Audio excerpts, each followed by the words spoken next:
네, 본문 같이 읽겠습니다. 로마서 3장 9절부터 20절까지 우리 번갈아 읽겠습니다.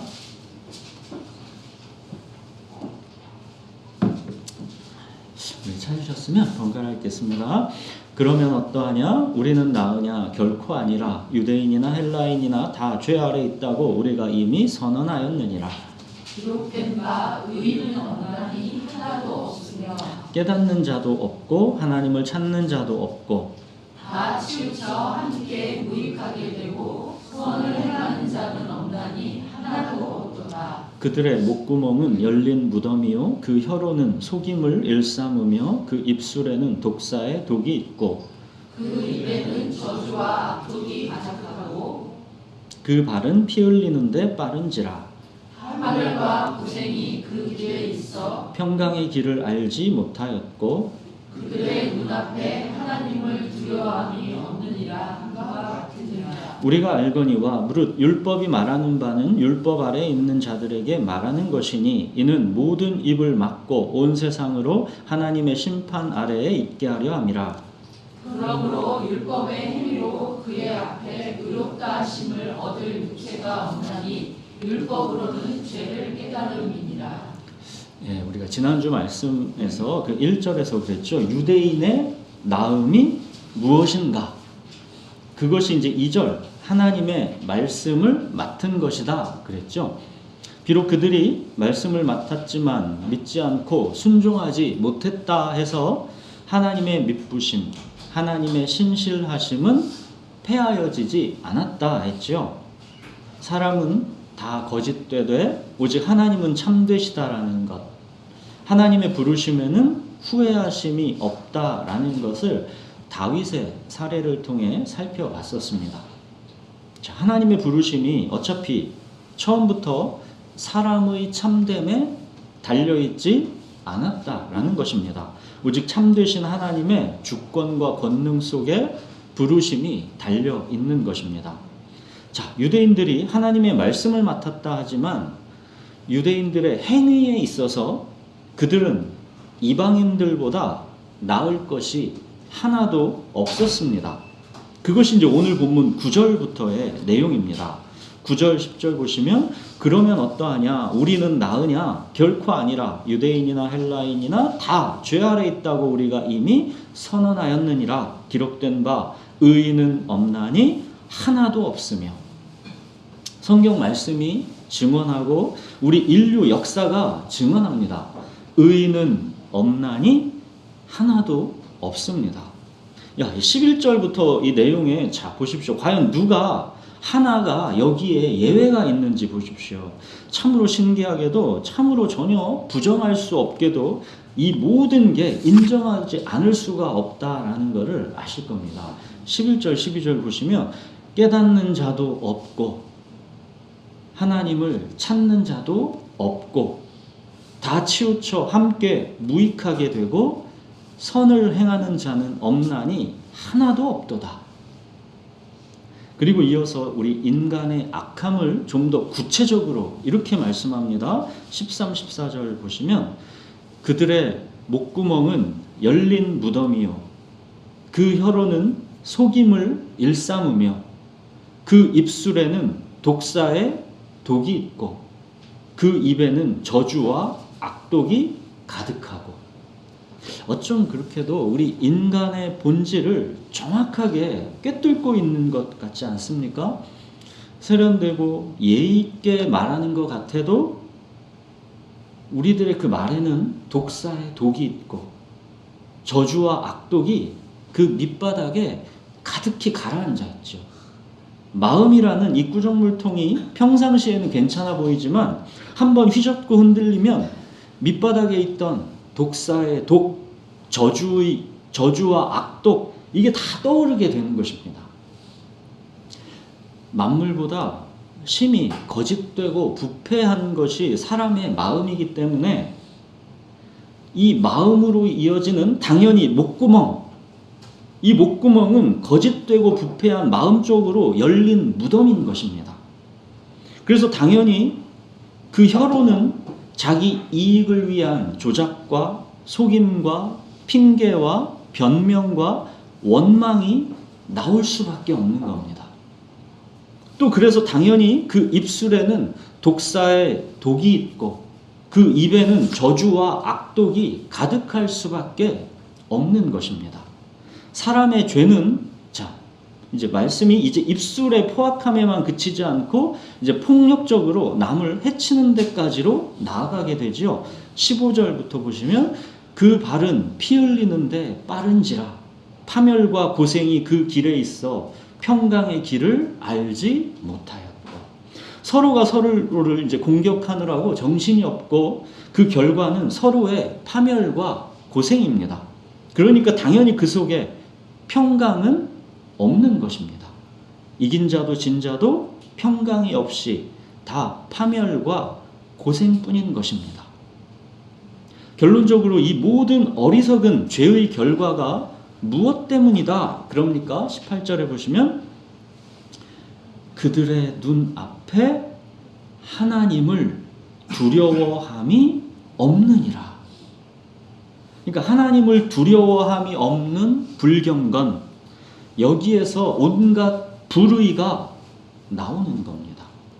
이 불경건과 불의에 하나님의 진노가 나타난다라는 것, 이게 우리가 로마에서 쭉 본 거잖아요. 하나님의 진노 이전에라도 이 불경건과 불의의 삶은 이미 자기들끼리의 파멸과 고생이고 그 속에 평강은 없다는 것입니다.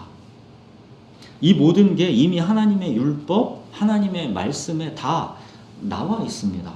하나님은 율법을 통해서 모든 입을 막고 온 세상으로 하나님의 심판 아래 있게 하려 하신 것이다 라는 거죠. 그래서 이제 마지막 20절을 보시면 그러므로 율법의 행위로 그의 앞에 의롭다 하심을 얻을 육체가 없나니 율법으로는 죄를 깨달음이니라. 이게 이제 결론입니다.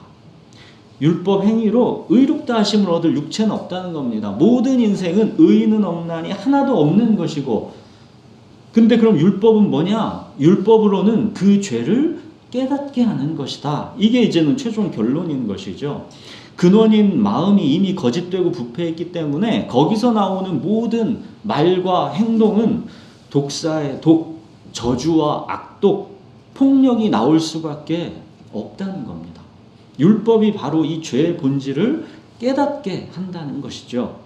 자, 오늘은 이 율법의 행위로 하나님 앞에 의롭다 하심을 얻을 육체가 없다는 것, 그냥 사람은 다 의인 없나니 다 죄인일 뿐이라는 것, 율법으로는 죄를 깨달을 뿐이다라는 것, 이거를 민수기의 한 예시를 통해서 같이 살펴보겠습니다. 우리 민수기 21장을 한번 보십시오. 구약 231페이지입니다.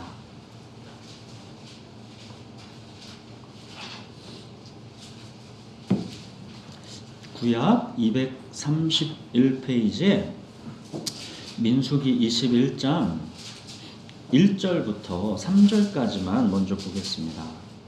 231페이지 민수기 21장 1절부터 우리 3절까지 번갈아 읽겠습니다. 네겝에 거주하는 가나안 사람 곧 아랏의 왕이 이스라엘이 아다림 길로 온다 함을 듣고 이스라엘을 쳐서 그중 몇 사람을 사로잡은지라. 이스라엘이 여호와께 서원하여 이르되 주께서 만일 이 백성을 내 손에 넘기시면 내가 그들의 성읍을 다 멸하리이다. 여호와께서 이스라엘의 목소리를 들으시고 가나안 사람을 그들의 손에 넘기심에 그들과 그들의 성읍을 다 멸하니라. 그러므로 그곳 이름을 호르마라 하였더라. 이게 어떤 상황이냐면 지금 이때는 이제 출애굽하고 나서 광야 생활에 이제 40년 막바지쯤입니다. 1절 보시면 가나안 왕이 이스라엘을 쳐서 그중 몇 사람을 사로잡았습니다.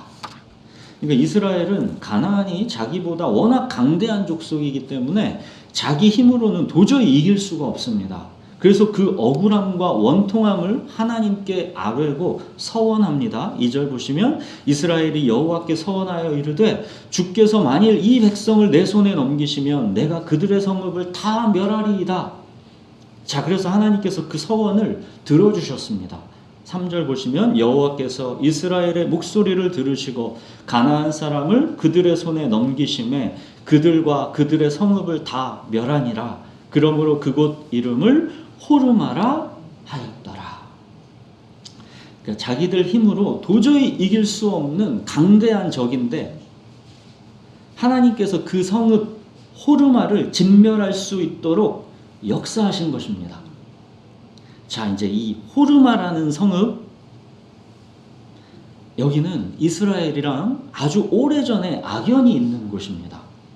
자, 지금 이 상황에서 이제 38년 전으로 이때로부터 이제 돌아가면 이 호르마라는 지역은 지금이랑은 이제 거꾸로 이스라엘이 가나안에게 대패를 당했던 곳입니다.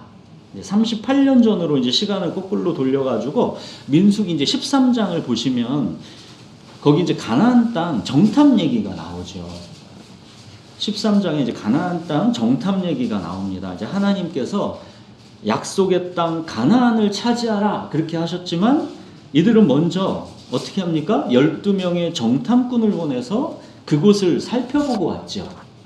그랬더니 그 땅 가나안은 이 광야랑은 비교도 할 수 없이 정말로 젖과 꿀이 흐르는 좋은 땅이면은 분명한데 문제는 그 땅에 이미 강대한 족속들이 이제 차지하고 있던 거지요. 그래서 12명의 정탐꾼 중에서 여호수아랑 갈렙만 빼고 이 10명의 정탐꾼들이 그 땅을 악평하지요.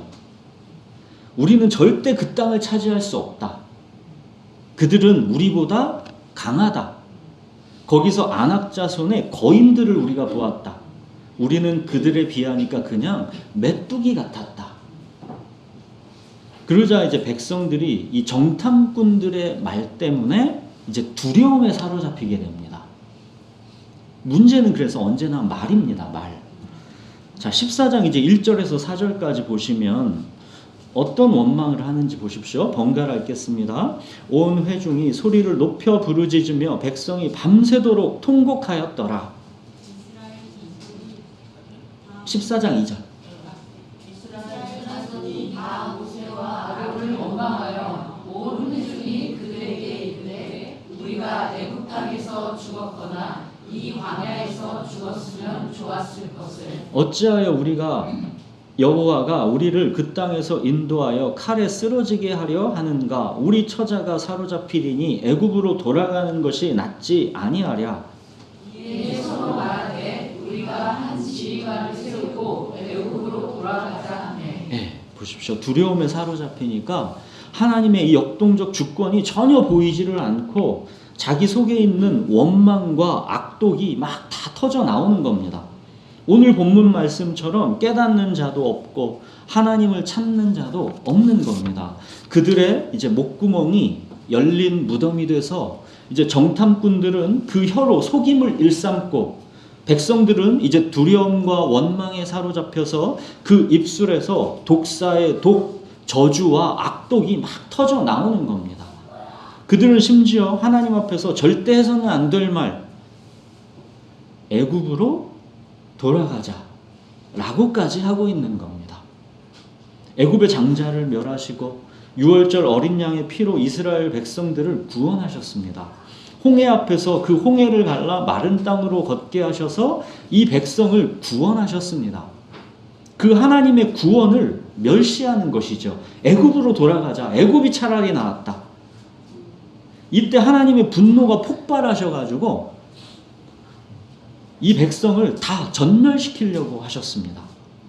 이제 그때 모세가 하나님께 간신히 설득해서 모세의 말대로 이 백성을 용서해 주시죠. 그렇지만 하나님은 여호수아와 갈렙 빼고는 이 60만 명 이스라엘 백성 어느 누구도 약속의 땅 가나안을 보지 못할 것이다 말씀하셨습니다. 40일 가나안 이 정탐한 날수 그대로를 이 40일 매일을 하루로 쳐가지고 그 1년으로 하루를 1년으로 계산해서 이 40년 동안 니네가 광야를 방황할 것이다. 계속 거기 맴돌면서 그렇게 말씀하셨죠. 34절 보시면 무서운 말씀을 하시죠. 너희는 그제서야 내가 싫어하면 어떻게 되는지를 알리라. 그래서 이제 실제로 이 이후에 40년간 광야 방랑 생활을 하면서 1세대는 다 죽게 되고 광야에서 태어난 그 자식들인 2세대 그 60만 명이 이제 자라서 그들만 나중에 가나안 땅에 들어가게 되지요. 자, 이렇게 이제 하나님의 진노와 심판이 내려진 바로 그때 이스라엘 백성들은 또 다른 형태의 교만으로 하나님께 불순종합니다. 39절 40절 한번 보십시오. 모세가 이 말로 이스라엘 모든 자손에게 알림에 백성이 크게 슬퍼하여 아침에 일찍이 일어나 산 꼭대기로 올라가며 이르되 뭐라고 합니까? 보소서 우리가 여기 있나이다. 우리가 여호와께서 허락하신 곳으로 올라가리니 우리가 범죄하였음이니이다. 마치 자기들이 막 회개하고 하는 것 같죠. 그러니까 자기들의 행위로 하나님의 진노를 다시 돌려놓겠다라는 겁니다. 이 교만이죠.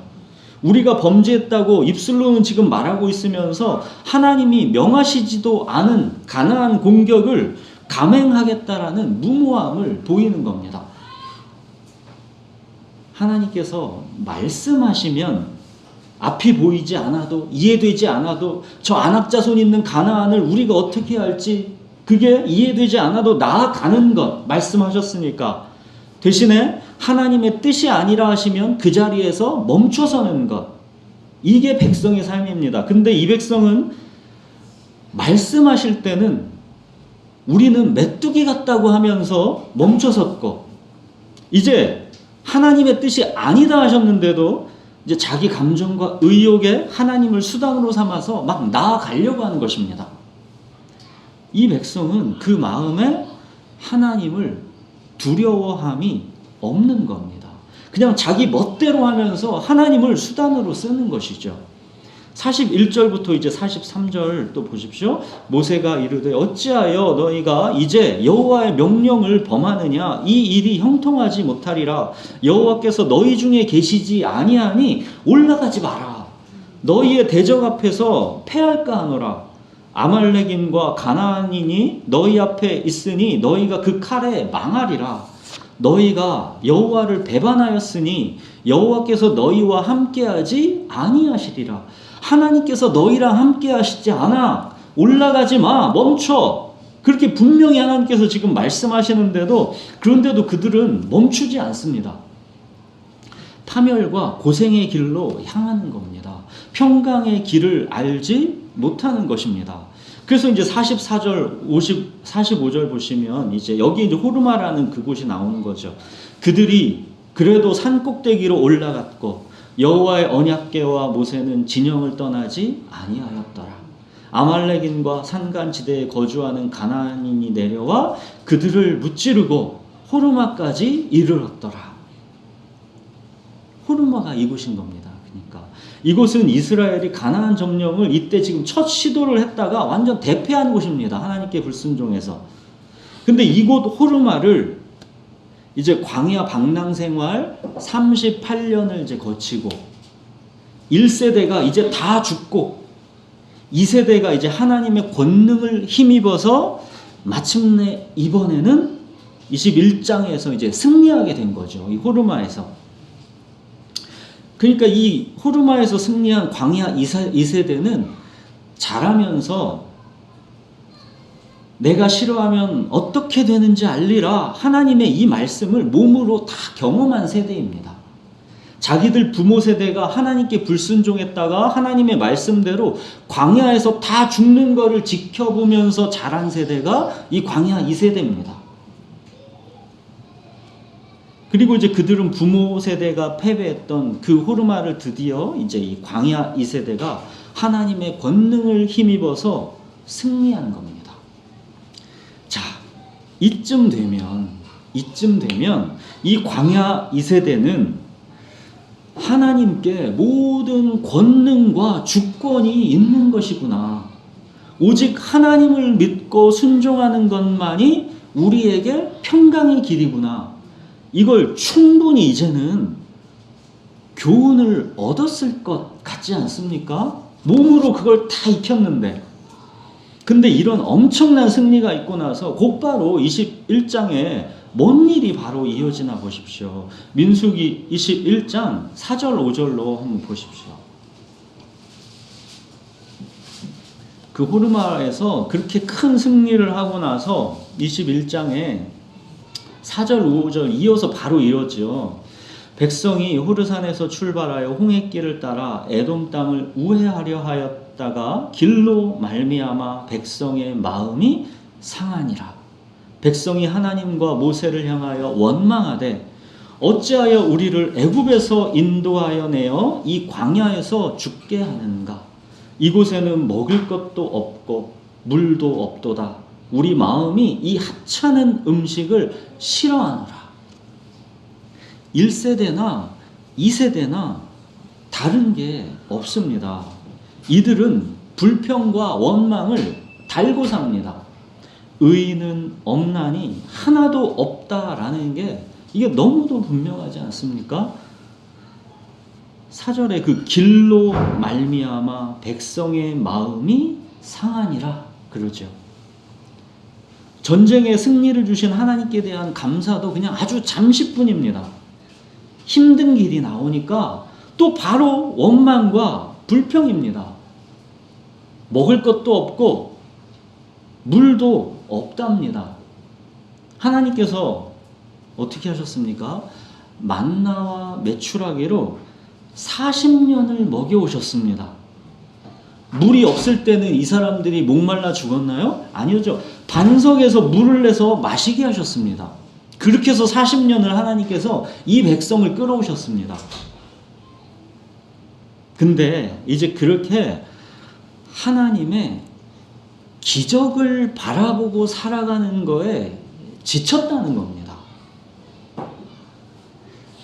만나와 메추라기 주셨으니까 그걸로 감사하라고? 이 백성들이 뭘 하는지 보십시오. 우리 마음이 이 하찮은 음식을 싫어하노라. 하나님이 우리한테 해준 게 뭐냐는 겁니다. 아니 우리 구원해놓고 해준 게 뭐냐는 겁니다. 만나와 메추라기 반석에서 물을 내어 마시게 하는 것, 하나님 이거 갖고 지금 뭘 해줬다라는 겁니까? 이런 게 그냥 세상 사람들이 산의 진미로 즐기고 수돗물이 콸콸콸 나오는 이런 풍족한 삶에 비해서 이게 과연 축복이냐는 겁니다. 만나와 메추라기 40년 주셨다 하는데 애굽 사람들은 산의 진미로 먹고 사는데 이게 지금 비교가 되냐는 겁니다. 반석에서 물을 내셨다 하는데 수돗물이 콸콸콸 나오는 아무 걱정 없이 사는 사람들이 있는데 이걸 지금 기적이라고 하느냐는 겁니다. 고작 이런 삶을 주시려고 우리를 애굽에서 구원해내서 끌어내신 거냐는 비아냥입니다. 그 불평과 원망이 이제 애굽으로부터의 구원을 후회하는 지경에까지 이른 겁니다. 1세대가 애굽으로 돌아가자 했던 거랑 똑같이 2세대도 지금 마찬가지인 것이죠. 하나님께 가장 상처를 주는 말을 마치 일부러 하려고 하는 것 같죠. 우리 아이들이 불평과 원망의 순간에 마치 막 부모님께 어떻게 하면 가장 상처를 주는 말을 찾아낼까를 막 고르고 골라가지고 잔인하게 그 말을 찾아서 막 내뱉는 거랑 같은 거죠. 누가 나를 나다할랬어? 아이들이 정말 이러지 않습니까? 사실 또 아이들만 부모님께 그럽니까? 우리 부모도 똑같이 연약한 죄인이기 때문에 막 어떤 때는 분을 못 이겨서 자식들에게 일부러 막 가장 혹독한 말을 막 창의적으로 고르고 골라가지고 막 잔인하게 막 퍼붓죠. 너만 없으면 내가 이 고생 안 하는데 너도 너 같은 자식 하나 나가지고 똑같이 그 고생 해봐라 막 저주를 막 퍼붓지 않습니까? 사실 그 순간에는 막 이게 진심은 아니죠. 근데 그 순간에는 막 찾아내요. 어떻게 해서든지 내가 어떻게 하면 쟤를 가장 심하게 상처를 줄까를 막 찾아내가지고 창의적으로 골라서 그 말을 내뱉는 것이죠. 그게 우리 인간입니다. 지금 이스라엘 이 백성들이 하나님께 그런 식으로 잔인한 불평과 원망을 막 쏟아붓고 있는 겁니다. 이런 하찮은 음식들 먹이며 광야에서 고생시킬 거면 뭐하러 그 애국에서 우리를 구원해냈냐는 겁니다. 이제 바로 여기서 이제 그 유명한 불뱀과 놋뱀 사건이 이제 벌어지는 것이죠. 6절에 보시면 여호와께서 불뱀들을 백성 중에 보내어 백성을 물게 하심으로 이스라엘 백성 중에 죽은 자가 많은지라. 하나님께서 원망과 불평을 일삼는 이 백성에게 불뱀을 보내서 물게 하십니다. 그래서 불뱀에 물려 죽은 자가 많았습니다. 다급해진 이 백성들이 또 잘못했다고 막 빕니다. 살려달라고 빕니다. 7절 보시면 백성이 모세에게 이르러 말하되 우리가 여호와 당신을 향하여 원망함으로 범죄하였사오니 여호와께 기도하여 이 뱀들을 우리에게서 떠나게 하소서. 모세가 백성을 위하여 기도하매. 자, 하나님의 처방은 뭡니까? 그래서 8절 여호와께서 모세에게 이르시되 불뱀을 만들어 장대 위에 매달아라. 물린 자마다 그걸 보면 살리라. 자, 그 결과는 뭡니까? 9절 모세가 놋뱀을 만들어 장대 위에 다니 뱀에게 물린 자가 놋뱀을 쳐다본 즉 모두 살더라. 예수님은 이 사건, 바로 이 불뱀과 놋뱀 사건으로 예수님께서 당신의 십자가 죽음을 설명하셨죠. 그게 그 유명한 요한복음 3장 16절에 그 앞에 14, 15절 아닙니까? 모세가 광야에서 뱀을 든 것 같이 인자도 들려야 하리니 이는 그를 믿는 자마다 영생을 얻게 하려 하심이니라. 하나님이 세상을 이처럼 사랑하사 독생자를 주셨으니 이는 그를 믿는 자마다 멸망하지 않고 영생을 얻게 하려 하심이라. 이게 불뱀과 놋뱀 사건이 아닙니까? 예수님께서 말씀하신 이게 인간은 불뱀에 물려 죽게 된 상태라는 겁니다. 이 멸망에 대한 인식, 이 멸망에 대한 긴박감이 없으면 예수님의 이 말씀이 와닿지를 않습니다. 불뱀에 물린 사람만이 놋뱀을 쳐다보면 살리라 하시는 하나님의 말씀이 들리는 겁니다. 복음은 가난한 자에게 들립니다. 죽게 된 자에게만 복음이 들리는 겁니다. 내가 죽을 수밖에 없는 죄인이다라는 이 절망을 당한 사람, 그 사람에게 그 다음에 구원의 얘기가 진도를 나가는 겁니다. 내가 불뱀에 물린 자가 아니면 그 다음 놋뱀 얘기는 없습니다. 오호라 나는 곤고한 사람이로다. 이 사망의 몸에서 누가 나를 건져내랴. 이 죄에 대한 절망, 불뱀에 물려 죽게 된 절망, 여기에서 복음이 출발하는 겁니다. 자, 그렇다면 우리가 여기서 이제 중요하게 생각해 봐야 할 한 가지가 있는 겁니다. 원망과 불평과 반역을 일삼았던 이 백성들을 물어서 죽게 하는 그 불뱀, 하나님께서 보내신 그 불뱀의 정체가 뭐냐는 겁니다. 율법입니다. 하나님의 말씀입니다. 율법이 죄에 대해서 정죄합니다. 죄 지은 사람을 물어서 죽게 합니다. 죄를 깨닫게 합니다. 그게 율법입니다. 하나님께서 다윗에게 나단 선지자를 보내셔서 당신이 그 사람이다 책망하시면서 죄를 깨닫게 하셨죠. 하나님이 보내신 나단 선지자가 불뱀이고 율법인 것이죠. 이 율법이라는 불뱀의 역할은 죄를 깨닫게 하는 겁니다. 그래서 놋뱀을 쳐다보면 살리라 하시는 하나님의 말씀이 들리게 하고, 그래서 놋뱀을 쳐다보게 하는 것이죠. 이게 불뱀의 역할이고 이게 바로 율법의 역할입니다. 율법의 역할. 이걸 갈라디아서 3장 24절에 그러죠.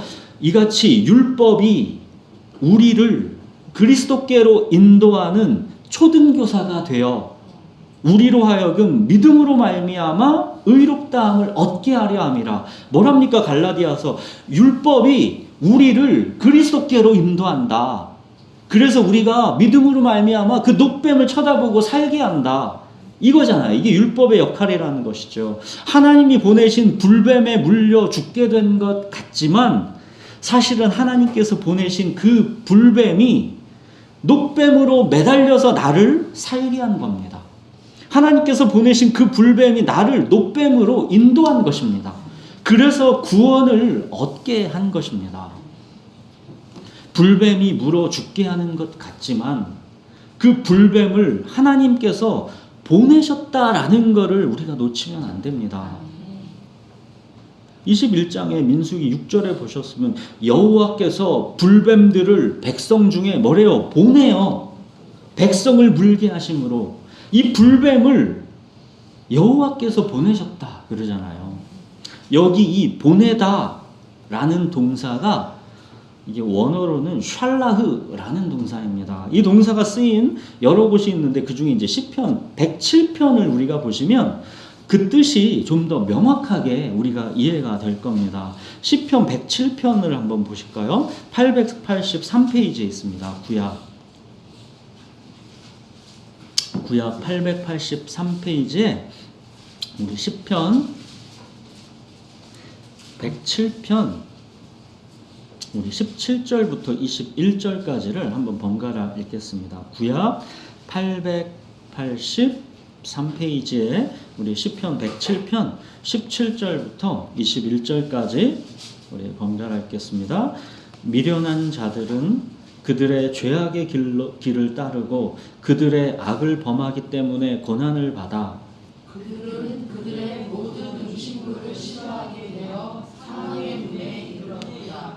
이에 그들이 그들의 고통 때문에 여호와께 부르짖음에 그가 그들의 고통에서 그들을 구원하시되 그가 그의 말씀을 보내어 그들을 고치시고 위험한 지경에서 건지시는도다. 여호와의 인자하심과 인생에게 행하신 기적으로 말미암아 그를 찬송할지로다. 이게 불뱀 사건이랑 상황이 매우 비슷하죠. 20절에 보시면 그가 그의 말씀을 뭐래요? 보내요. 그들을 고치시고 말씀을 보내셔가지고 고치신다라는 겁니다. 여기 보내요. 이 동사가 이제 샬라입니다. 그래서 이제 21절 여호와의 인자하심과 인생에게 행하신 기적 그러죠. 그러니까 당신이 그 사람이라 이 불뱀을 보내서 물게 하신 것이 우리 삶에는 고통과 고난, 신음과 탄식이지만 그것까지도 하나님의 인자하심이고 인생에게 행하신 기적이라는 겁니다. 궁극적 목적은 우리를 고치시고 건지시려는 것이기 때문입니다. 여기 인자하심 이게 우리가 잘 아는 단어 헤세드이죠. 하나님의 영원한 언약적 사랑입니다. 또 여기 행하신 기적 이건 원어로 분리하다, 구별하다 그런 뜻을 갖고 있습니다. 그러니까 하나님께서 그의 말씀을 보내서 고치시는 것은 택하신 백성을 향한 영원한 언약적 사랑이라는 것이고 그들을 하나님의 권능으로 세상과 분리하고 구별해서 하나님의 것으로 삼으시는 기적이라는 겁니다. 하나님이 보내신 불뱀에 물리는 것부터가 하나님의 인자하심과 인생에게 행하신 기적입니다. 우리는 무병장수하고 건강하고 암에서 갑자기 낫고 이런 걸 기적이라 하지만 정말로 기적은 하나님께서 보내신 불뱀, 보내신 말씀에 우리가 물리는 것 이게 하나님의 인자하심이고 인생에게 행하신 기적이라는 겁니다. 그래야 녹뱀을 쳐다보면 살리라 하시는 하나님의 말씀이 들리기 때문입니다. 그래서 죄가 더한 곳에 은혜가 더하다 말씀하시는 겁니다. 여러분, 아무나 하나님이 보내신 불뱀에 물리는 게 아닙니다. 하나님께서 창세전에 택하고 부르신 자에게 불뱀을 보내어 물게 하시는 것이고, 그래서 가난하고 애통하고 상하고 통회하는 마음을 주셔서 녹뱀을 쳐다보아 살게 하시는 겁니다. 여러분, 불뱀에 물려야 녹뱀을 쳐다보라는 하나님의 말씀이 들리는 겁니다. 그래서 하나님의 율법, 이 불뱀에 물리는 게 이게 은혜인 겁니다. 하나님의 이 택하고 부르신 인생에게 행하신 이게 기적인 겁니다. 다윗은 이미 나면서부터 이 다윗은 죄인이었는데 그걸 몰랐던 거지요. 근데 하나님께서 나단 선지자를 보내서 당신이 그 사람이다, 이 불뱀에 물리니까 그때 다윗은 자기 죄를 깨닫게 된 것이지 않습니까? 자기의 가난과 애통과 헐벗음을 전혀 몰랐다가 그제서야 알게 된 것이지 않습니까? 그래서 예수님께서 가난한 자가 복이 있다, 애통한 자가 복이 있다 하신 겁니다. 반대로 오히려 라오디게아 교회를 예수님께서 이렇게 책망하셨죠.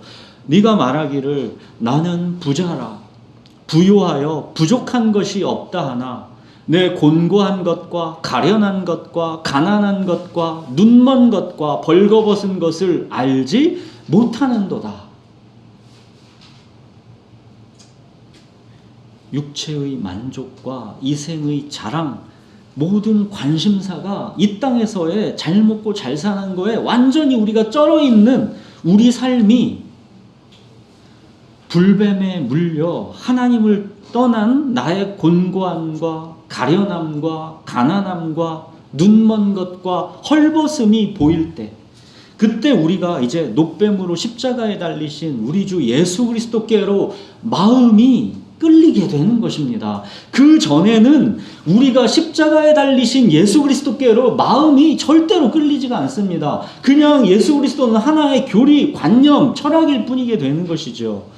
사랑하는 여러분, 하나님께서 택하고 부르신 자를 마침내는 율법 앞에 세우십니다. 불뱀에 물려 죽게 하십니다. 오라 나는 곤고한 사람이로다. 이 사망의 몸에서 누가 나를 건져내랴. 이 신음과 탄식으로 우리를 끌어내십니다. 말씀을 보내서 우리에게 질병을 혹임 주셔서 어떤 경우는 우리에게 많은 곤고와 어려움을 관계 속에서 겪게 하셔서 무엇이 됐든 이 모든 것은 하나님의 말씀으로 창조하신 거기 때문에 하나님은 성경이라는 말씀과 환경이라는 말씀을 통해서 우리를 불뱀에 물려 죽게 하시는 거예요. 그러면서 우리에게 장대에 달리신 녹뱀을 비로소 쳐다보게 하시는 겁니다.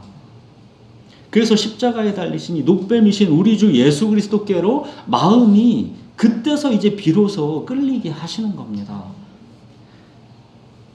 그가 그의 말씀을 보내어 그들을 고치시고 위험한 지경에서 건지시는도다. 욥기에서는 욥이 그러죠. 하나님은 아프게 하시다가 싸매시며 상하게 하시다가 그의 손으로 고치시나니. 아프게 하시는 것은 고치시기 위한 그 과정일 뿐입니다. 호세아에서는 그러죠. 오라 우리가 여호와께로 돌아가자. 여호와께서 우리를 찢으셨으나 도로 낫게 하실 것이요 우리를 치셨으나 싸매어 주실 것이니라. 사랑하는 여러분, 하나님이 보내신 불뱀에 물려야 녹뱀을 쳐다보면 살리라 하시는 이 복음이 복음으로 다가옵니다. 하나님의 말씀이 죄를 깨닫게 해서 예수 그리스도께로 우리를 인도하는 것입니다. 여러분 생각해 보십시오. 죄의 본질은 오늘 로마서 본문 18절에 그들의 눈 앞에 하나님을 두려워함이 없느니라 입니다. 이게 죄의 본질입니다. 우리가 뭐 착하고 뭐 안 착하고 그런 거 지금 죄의 본질이라고 말하는 게 아니라 그들의 눈 앞에 하나님을 두려워함이 없는 것, 이게 죄입니다. 이게 어찌 우리 인간 자연인의 본성으로 이게 깨달아지겠습니까? 우리가 말씀을 보니까 이스라엘 광야 1세대나 2세대나 똑같이 다 하나님을 두려워하지 않는 것, 이걸 보니까 그 말씀에서 나를 보니까 나 역시도 불뱀에 물리는 겁니다.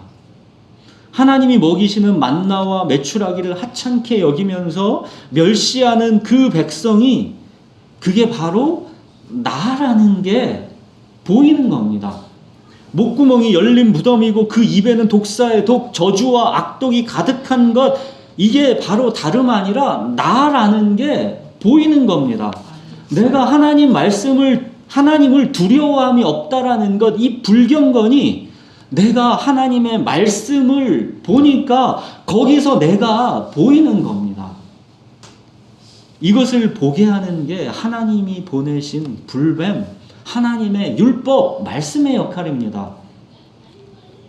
그래서 본문 이제 마지막 20절, 율법의 행위로 그의 앞에 의롭다 하심을 얻을 육체가 없나니 율법으로는 죄를 깨달음이니라. 하나님이 보내신 불뱀에 안 물릴 만큼 의로운 사람은 아무도 없다는 겁니다. 의인은 없다는 겁니다.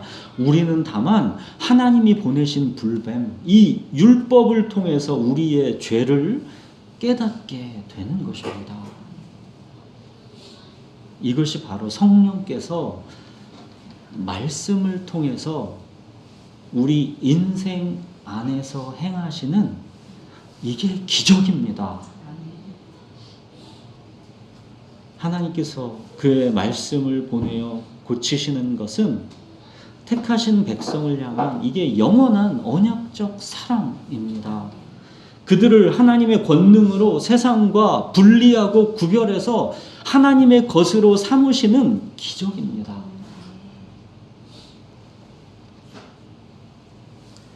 시편 아까 읽은 거 제가 읽어드리고 마치겠습니다. 그가 그의 말씀을 보내어 그들을 고치시고 위험한 지경에서 건지시는도다. 여호와의 인자하심과 인생에게 행하신 기적으로 말미암아 그를 찬송할지로다. 예, 기도하겠습니다.